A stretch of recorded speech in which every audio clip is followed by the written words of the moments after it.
राजनांदगांव में रोजगार की तलाश कर रहे लोगों को दोना पत्तल कारोबार का सपना दिखाने वाली एक संस्था अब खुद सवालों के घेरे में है।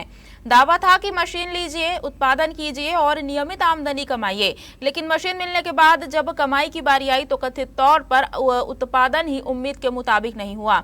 नतीजा यह रहा कि जिन लोगों को रोजगार की उम्मीद में अपनी जमा पूंजी लगाई थी, वे अब संस्था के सामने खड़े होकर अपने पैसे और मशीन के दावों का हिसाब मांग रहे हैं।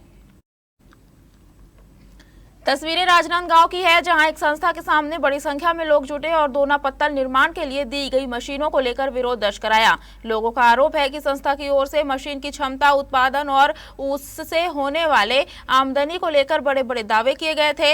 इन्हीं दावों पर भरोसा कर लोगों ने राशि जमा की और मशीनें ली, लेकिन आरोप है कि मशीनें चलाने के बाद तस्वीर बदल गई। उत्पादन उतना नहीं हुआ जितना लोगों को बताया गया था। ऐसे में मशीन खरीदने में लगाई गई रकम और कारोबार से होने वाली कमाई दोनों को लेकर लोगों के सामने परेशानी खड़ी हो गई। अब सवाल सिर्फ मशीन के काम करने का नहीं है, सवाल उन दावों का भी है जिनके भरोसे लोगों ने अपनी मेहनत की कमाई लगाई। विरोध कर रहे लोगों ने संस्था से जवाब मांगा है और पूरे मामले की निष्पक्ष जांच की मांग की है। उनका कहना है कि अगर मशीन की क्षमता और कमाई को लेकर गलत जानकारी देकर उनसे राशि ली गई है तो यह गंभीर मामला है। मैं भी एपीएस इंटरप्राइजेस से मीडिया के माध्यम से देखा था, जो कि महीने में 25 से 30 हजार रुपया मिली है, ऐसे टाइप से करके मीडिया के माध्यम से चले रही से। मीडिया के माध्यम से या सोशल मीडिया के माध्यम से तो हम भी सोचें कि चलो हमारे घर में भी आए हो सकते, जो बेरोजगार बैठे होकर लिए ठीक हो सकते, ऐसे करके यहाँ से भी मशीन खरीदें। जब मशीन खरीदे के बाद हम लोग पता चलते कि ये पूरा ठगे के काम करते एपीएस इंटरप्राइजेस। तो मैं फर्स्ट तो 1 महीना ढंग से नहीं चली से, वो में हीटर के बटन खराब हो गए, फिर मेन स्विच ऑन ऑफ करे के बटन खराब होई से ओला आई से, तो ओकर भी पैसा मांगते कि जब भी आते पेट्रोल चार्ज करके प्लस पेट्रोल चार्ज देबे, बटन कुछ खराब होते ओकर अलग पैसा देबे।